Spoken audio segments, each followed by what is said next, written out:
Saya menyampaikan kepada publik hari ini, per hari ini teman-teman adik-adik mahasiswa telah memberikan beberapa surat kepada tim hukum Peradi Bersatu, khususnya di pos Bakum, ya.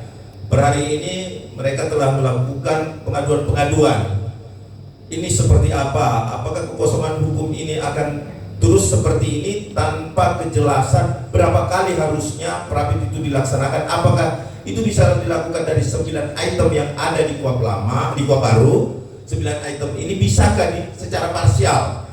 Ini pertanyaan-pertanyaan yang mungkin kita sendiri tidak mampu menjawabnya, sehingga hari ini kami mendesak Mahkamah Agung untuk segera mengeluarkan surat edaran atau peraturan Mahkamah Agung, dan atau di tingkat bawahnya langsung melaksanakan penetapan, karena itu sesuai dengan prosedur hukum yang ada. Itu yang pertama. Yang kedua adalah karena adanya beberapa persoalan termasuk kasus yang viral hari ini, yaitu Prapit yang dilakukan juga oleh Dr. Tifa dan juga Febri, ya. Ini akan mencerminkan bahwa akan terjadi permainan yang menjadi role model yang cukup tidak baik bagi penerapan hukum di Indonesia, yang melupakan pokok perkara atau melupakan satu tindakan hukum yang memang melanggar prinsip, sekali lagi, bahwa di mana tidak adanya kejelasan terkait Prapit, maka niscaya sesuai dengan apa yang telah kita pelajari bersama di Fakultas Hukum, bahwa ini telah melanggar prinsip hukum itu sendiri. Ya, apa prinsip hukum? Adalah kepastian hukum itu sendiri. Sehingga hari ini kami hadir telah menyurat, ya, kepada Ketua Mahkamah Agung, dan sudah dikirim per hari ini juga, dan dibarengi dengan press conference hari ini. Semoga Ketua Mahkamah Agung yang terhormat agar bisa mempertimbangkan surat-surat dari berbagai lembaga hukum yang ada di Republik ini, ya. Oke.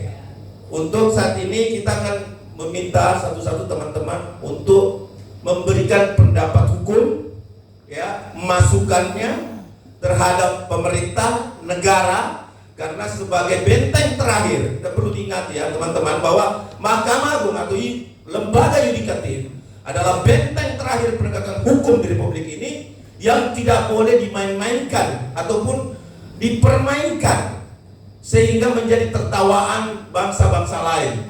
Ini tidak bagus dan tidak ada di dalam aturan dunia kriminal manapun. Seorang pelaku kriminal itu sangat istimewa diperlakukan haknya melalui apa? Melalui regulasi. Di luar negeri nggak ada seperti itu. Semua dipertanggungjawabkan sesuai dengan kepastian hukum. Bila dia tidak bersalah maka dibebaskan. Bila dia bersalah maka dihukum. Itu konsep kenegaraan, negara hukum. Nah, untuk itu saya minta Pak Suhadi dulu untuk bisa menyampaikan pesan ataupun himbauan terkait penerapan hukum terkait persoalan Prapit yang ada hari ini. Waktu dan tempat saya persilakan untuk Pak Suhadi. Silakan. Terima kasih teman-teman. Assalamualaikum warahmatullahi wabarakatuh. Salam sejahtera buat kita semua. Om Swastiastu, Namo Buddhaya, salam kebajikan. Merdeka! Merdeka! Karena mau 17 Agustus. Terima kasih. Jadi gini, tadi udah kita bahas, ya, berkaitan dengan kekosongan hukum, kevakuman hukum. Terus kita mau bertanya, apa sih yang disebut dengan kekosongan? Kekosongan itu ada sebuah aturan yang tidak diatur secara tegas berkaitan dengan aturan-aturan yang sudah berlaku. Nah, aturan mana terkait masalah kekosongan hukum tadi dan aturan itu sudah berlaku? Khususnya yang ada di KUHP baru, ya.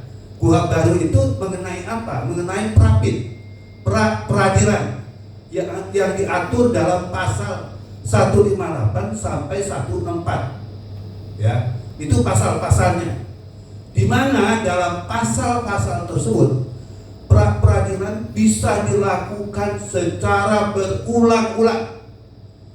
Nah, kalau kita melihat prinsip ini, memang boleh. Kalau menurut Roy Suryo, ya, kalau menurut kita tidak. Karena saya sering banyak membuat tulisan juga berkaitan dengan masalah ini. Itu ada di dalam undang-undang kehakiman, yaitu Undang-Undang Nomor 48 Tahun 2009, di mana dalam pasal 2 ayat 4 dikatakan peradilan itu ajasnya sederhana, cepat, dengan biaya murah. Nah, kalau kita melihat keadaan-keadaan yang seperti ini, tercapai nggak maksud daripada undang-undang yang dikatakan sebagai undang-undang kehakiman, di mana yang mengadili perkara-perkara peradilan ini adalah hakim? Kan nggak nyambung. Yang satu lari ke kanan, yang satu lari ke kiri. Sedangkan yang namanya undang-undang, ya, itu harus berajaskan kepada hukum positif. Hukum positifnya kan jelas tadi, ya, tidak boleh istilahnya berlarut-larut dalam menangani suatu perkara, khususnya prapit. Nah, kalau kita melihat semangat dari persoalan ini, berarti itulah yang kami maksudkan di sini sebagai bentuk daripada kekosongan hukum. Karena tidak ada yang ngatur nih, ya. Tidak ada yang ngatur berkaitan dengan masalah berapa kali sih sebetulnya prapit itu boleh dilakukan. Kan ada di dalam pasal prapit itu kalau nggak salah ada 9 item yang menjadi ranah prapit. Nah, terus kemudian apakah itu dilakukan secara satu, terus satu lagi, ya? Sebetulnya kan bukan 9 jadinya kalau dilihat begini. Ini saya ajarin aja Roy Suryo nih. Setiap kali dia menang, itu bisa ada prapit lagi. Apa? Berkaitan dengan ganti rugi. Berarti kalau 9 kali 2 berarti 18 kali prapit. Terus kapan pokok perkara ini? Terus bagaimana orang yang membuat laporan polisi terkait masalah ini? Apakah ada kepastian hukum? Tidak. Kan yang namanya negara hukum, apalagi di negara-negara modern, itu yang namanya peradilan cukup 1 bulan 2 bulan selesai kok. Loh, kok ini dibuat berlarut-larut seperti ini? Padahal kita mengenali yang namanya KUHP baru itu katanya menganut hukum modern, ya. Kalau dibeginikan, ini tidak lagi menganut kepada modernisasi hukum, tetapi bagaimana kembali kepada zaman-zaman yang tidak mengenal sebuah kepastian bahwa hukum itu memang betul-betul bisa ditegakkan sesuai dengan harapan masyarakat. Ya, jadi sekali lagi saya katakan bahwa itulah yang disebut dengan kepakuman atau kekosongan hukum yang sekarang lagi diperjuangkan oleh teman-teman. Kemarin THRT, Tim Hukum Merah Putih, sudah juga mengajukan surat kepada Mahkamah Agung terkait masalah ini. Kami meminta dikeluarkan perma, ya. Karena kenapa kita minta perma? Kan ada surat edaran yang sebetulnya dibuat sederhana. Nah, ini juga saya jelasin. Perma keberadaannya lebih mengikat dibanding dengan SEMA. Karena SEMA itu bisa dipatahkan, bisa tidak diindahkan secara baik. Tapi yang namanya rumusan perma itu mengikat, ya, mengikat kepada hakim, mengikat kepada pihak ketiga. Kan kalau nanti yang dikeluarkan itu surat edaran, Roy Suryo kan ngamuk-ngamuk. Karena bagi dia tidak mengikat kepentingan daripada SEMA tadi. Makanya kita tekankan kepada teman-teman agar bagaimana perma yang kita ajukan ini bisa diterbitkan dan dikeluarkan oleh Mahkamah Agung. Kenapa ini menjadi suatu hal yang urgent? Karena mau sampai kapan ini persoalan ijazah, persoalan Pak Jokowi membuat laporan, ya, ini bisa selesai dalam waktu dekat lagi, dalam waktu dekat ini. Kan tentunya nggak bisa menjadi ukuran dalam kaitan ini. Karena itu tadi, ya, prapit tidak akan pernah selesai. Hari ini saya dengar itu sudah yang kelima yang akan didaftarkan, dan sebentar lagi dia akan daftarkan, dia kena Pasti kan itu? Artinya nggak akan berhenti di keempat, di kelima, dan lain-lainnya. Ya. Atas dasar itu, sekali lagi kita juga menghimbau kepada Ketua Mahkamah Agung dan jajarannya untuk segera mungkin mengeluarkan perma yang dimaksudkan supaya keberadaan kekosongan hukum terkait masalah Prapit ini ya itu bisa teratasi dengan baik. Karena juga kita mau bertanya, sebetulnya memang harusnya berapa kali? Kan kalau melihat kepada KUHP yang lama, Prapit itu hanya 1 kali, tidak berkali-kali. Nah kalau dilihat seperti ini, kan bisa ditafsirkan, maaf, bukan modern. Jadi keterbelakangan dong KUHP ini. Karena bukannya menyederhanakan persoalan, malah membingungkan persoalan. Ini baru berkaitan dengan Prapit, belum lagi yang lain-lain. Tapi sudah, ya, apapun yang terjadi, ini sudah disahkan, sudah diundangkan, kita harus hormati. Cuma sekarang kita meminta ada sebuah kepastian hukum berkaitan dengan Prapit ini. Mau dibawa kemana negara ini? Dan bagaimana sikap dunia peradilan? Yang bisa menjawab adalah Ketua Mahkamah Agung. Terima kasih. Oke.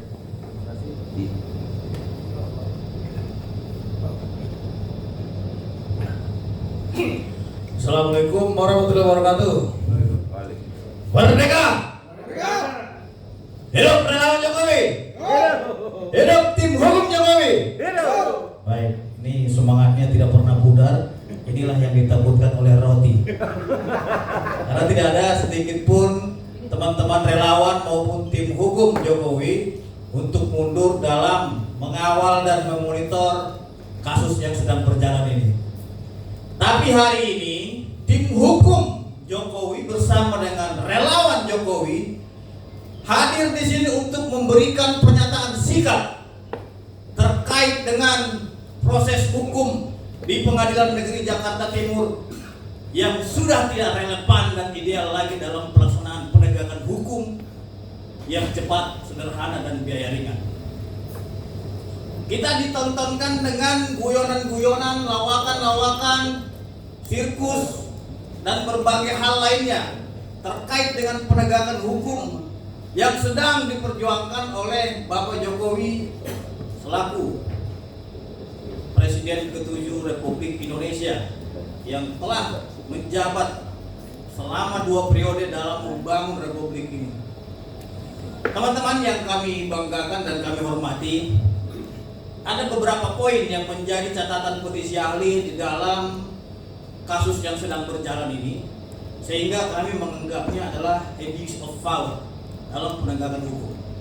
Yang pertama, berdasarkan catatan kami di petisi ahli, bahwasanya ada strategi hukum yang dilayangkan oleh tersangka untuk mengulur dan menunda perkara ini masuk ke dalam pokok perkara sehingga menghindari peradilan yang objektif dan dapat diketahui oleh publik.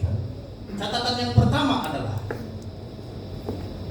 dugaan kami bahwasanya Pengadilan Negeri Jakarta Timur ini kurang profesional dan Ketua Pengadilan Negeri Jakarta Timur layak untuk diganti dengan pertimbangan sebagai berikut.